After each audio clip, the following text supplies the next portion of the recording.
In this video, I'm going to show you how to create a MCP server in a Spring Boot application using the Spring AI package. In a previous video, I've already explained what is MCP and its various components, but let's just have a quick recap. MCP is an open protocol that provides a standardized way for LLMs to connect with external data sources and tools, enabling integration between AI applications and external systems. MCP follows a client-server architecture where the MCP server exposes specific capabilities such as tools, resources, or prompts from third-party services.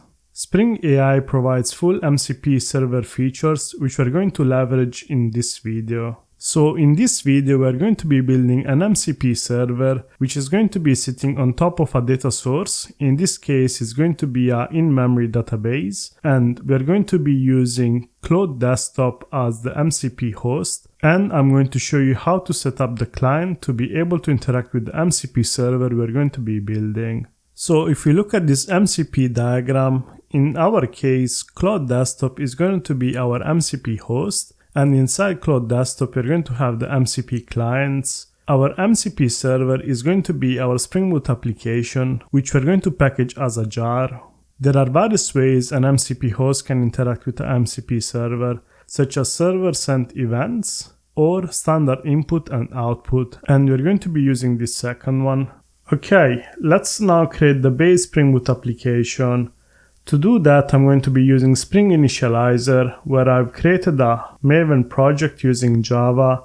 I'm using Spring Boot version 3.5.6. Give it a name. You're also going to need some dependencies. So the first one is the Model Context Protocol server in the Spring AI package. Then we need Spring Data JPA. We're also going to use a H2 database, which is a in-memory DB. And let's also add Lombok. Once we've added these dependencies, generate the project and open it in an IDE.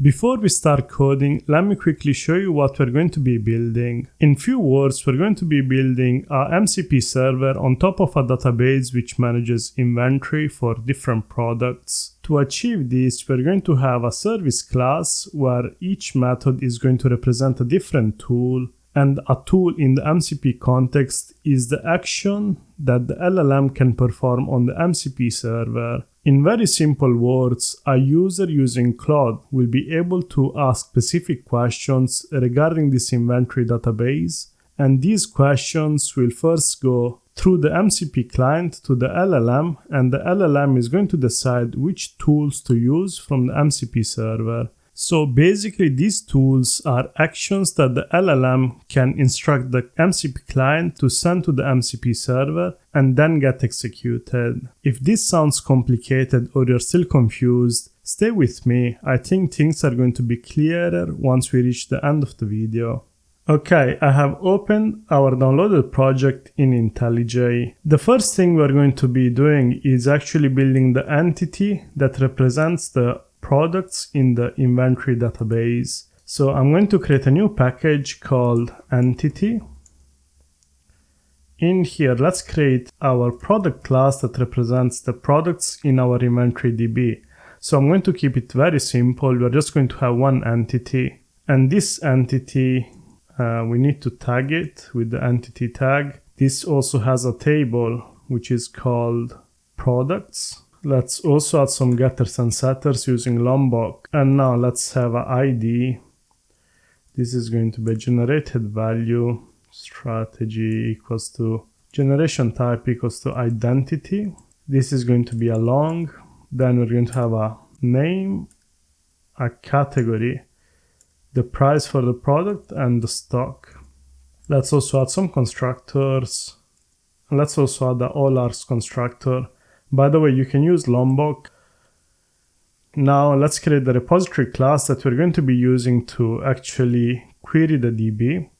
So let's create a new package called the repository. And let's create a product repository interface.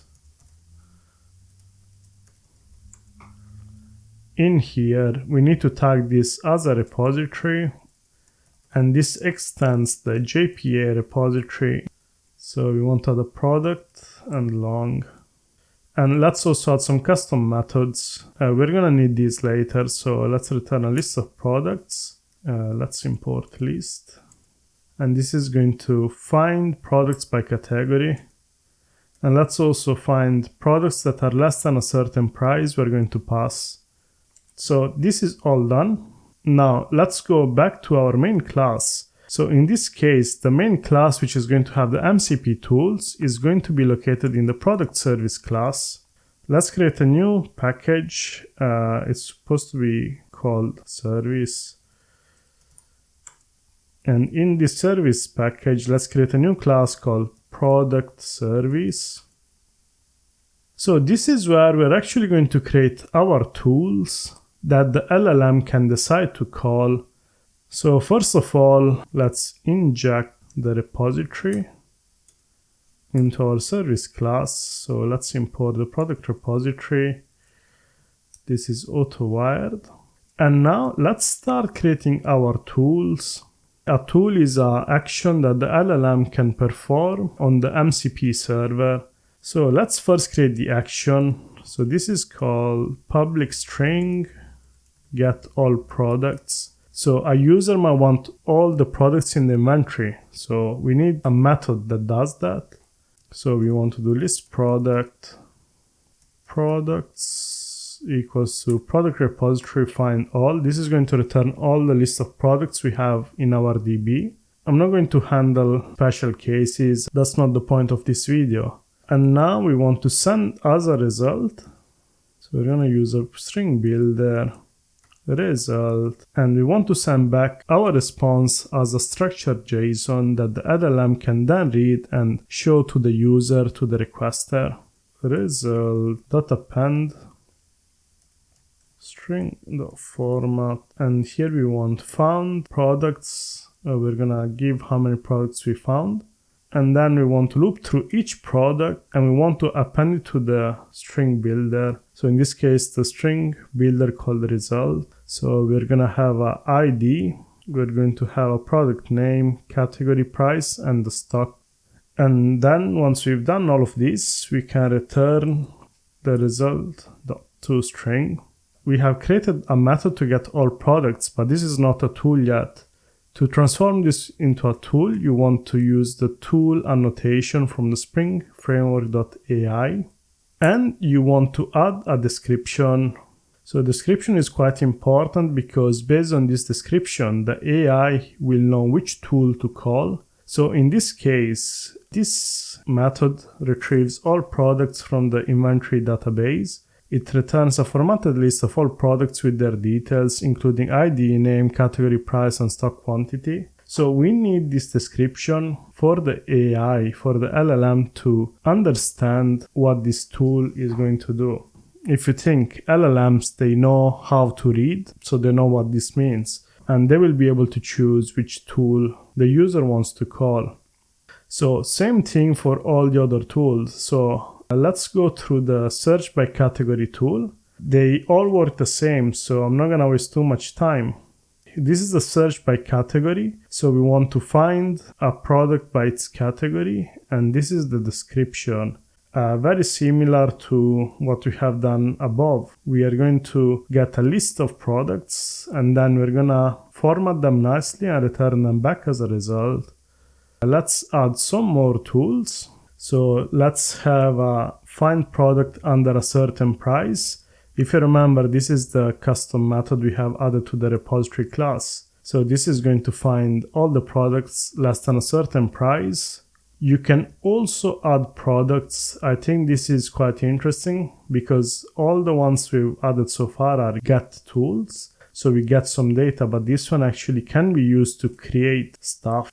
We can have a add product. So when we want to add a product to our DB, we want a name, a category, the price, and the stock. The ID is going to be auto-generated, so we don't have to worry about that. And you can see the description, it's quite specific, and it also tells you what it requires. We do some validation, and then we create a new product with what we have passed to this method. And we simply save it to the repository and return back what we have just created.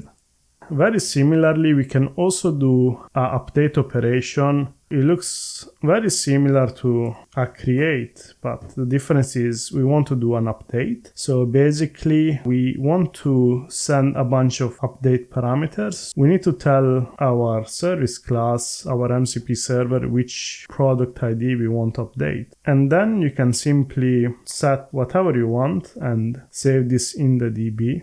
Finally, let's also add a delete. So we have a delete tool as well. We can delete a product from the inventory by ID. So based on the ID of a product, you can pass that in and that product will be deleted from our inventory database. So literally, these are all the tools that the LLM can use on our inventory database. We need to now do a bit of configuration and a bit of data initialization. So let's start with the data. Because we are using an in-memory database, let me just add some data so that when we use our LLM, we already have some data in there. Let's create a config package. Let's create a data initializer class. This one is a configuration class. We simply want to add some data to our database. So let's create a bin to do that. So I'm going to spare you this because that's not the main focus of this video, but you can see we can create a bin which initializes the database. So it's going to add some products with various prices and stock units to our product repository. I will be putting this on GitHub so you can also take this from there. So we have initialized our data. The next thing we want to do is go to our MCP server application. Because we're going to be using standard input and output, there are a few things we need to configure in this main class. We need to modify this. So let's create a Spring application equals to new Spring application MCP server application.class, and we need to set logging to 0. And we also don't want the banner to be shown because we are using standard input output. We don't want LLM to receive anything else apart from the responses from the tools. Set logs startup info to false. Set banner mode to false as well. Oh, sorry. This is going to be banner.mode.off. And now configurable application context equal to context. And let's run our application. One error you might encounter is that because this is not a web application, Spring Boot might start the application, see that nothing is running, and then shut down straight away. So to do that, to not have Spring Boot shut it down straight away, we want to add some methods to keep this alive. So we want to add a shutdown hook for graceful shutdown. We want to keep the application running, so we're simply going to add these 4 lines of code. Finally, we also want to now create a bin in here, which is going to give us a list of the tools we have just created. So let me explain what this does very simply. In this bin, we basically provide the tools that are available in the product service class. So all the tools that we have made available using the tools tag are going to be catched by this tool callback provider, and these will be available to our LLM. So this is one configuration done. Let's now go to the application.properties. Because there are many properties and not all of them are important, I'm going to copy and paste. We have an application name. This is not a web application, so we set it to none. I've also set these again, but we have already defined this in the main application class. So we shouldn't really need these, but I'm still gonna leave them there. The next important thing is the MCP configuration. You can pause the video and have a better look. So the first property says that the MCP server is enabled. We're going to give a name to this server, a version, and type of server. So sync means that we're gonna send a request one at a time. So we send a request and wait for a response. We're going to be using standard input output, so we want to set that to true. We give some description. we want this to be an MCP server of a kind tool, because you can have different kind of MCP servers that can perform different actions. And the action that our MCP server is going to be performing are tools operations. The next thing we want to define is our H2DB. Quite simple. We're going to create a DB called product DB. We're gonna set a bunch of properties. I've explained this many times in my other videos. If you're interested, please check them out. I'm just gonna skip this. And as I said, we don't want any kind of logging. We don't want to send anything else on the standard output unless it's the response that our MCP host is expecting. I'm gonna set the logging to be fully off. And to make sure that there is no logging at all, we can also create a logback file in the resources and set logging to off. Let's create one in the resources folder, logback.xml. Let's have XML version and encoding, and let's have a configuration. And here we're going to set root level equals to off. So we are going to make sure that there is no logging happening. This is all we need. We have literally created an MCP server that uses standard input and output. So what we need to do is now create a package. We need to create a jar out of this Spring Boot app. So let's do clean, install. So the build has been successful. We have a target directory created, which has this MCP server 001 snapshot.jar. So we are going to need the location of where this is saved, because we are now going to configure our MCP host. As I said at the beginning of this video, we are going to be using Claude Desktop as our MCP host. So if you go to claude.ai/download, you can download Claude Desktop for macOS, Windows. So just go on, download this and open it on your machine. So once you have opened Claude Desktop on your machine and you have logged in, this is what you should see. Now let's go on Claude and go to the settings. Once you are in settings, go to developer, and here we're going to be creating our MCP server. So if you click edit config, you're going to be taken to this finder window. And in here, you want to look for this Claude_desktop_config.json, and you want to open it and add the configurations for your MCP server. This is what you're going to see, but we need to change this. So in here, you want to add an MCP server, give it a name. I'm going to call it product inventory. And then we need to run the jar using Java, and we are going to pass some arguments. So again, these arguments are to stop any garbage coming to the standard output. And then you want to pass the jar. And in here, you want to put the path to the jar we have created earlier in IntelliJ. So you want to make sure that this path is correct, and you want the full path. Once you've done that, click Save, close this file, and go back to Claude Desktop. And you want to now restart Claude Desktop so that it's going to load that MCP server. So once you restart Claude, things might look the same, but if you open a new chat and you look here in the options, you should see this extra entry called product inventory, which is the name of our MCP server we have created earlier. And if you go in there, you can see all the actions, all the tools that are available. So let's do get all products. So you can say get all products from the inventory database. Claude Desktop, which is our MCP host, will know which tool to use. So let's click allow once. This is going to use our tool get all products. It has returned us all the products we have in our database. So we can now do get all products with price less than, let's do $40.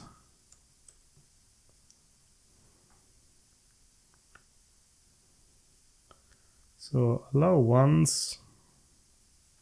And you can see it has identified the correct tool to use, and it has returned us correctly all the products which are under a certain amount, which we have defined as 40. The results are correct. So if you go to settings, there is something else I want to show you.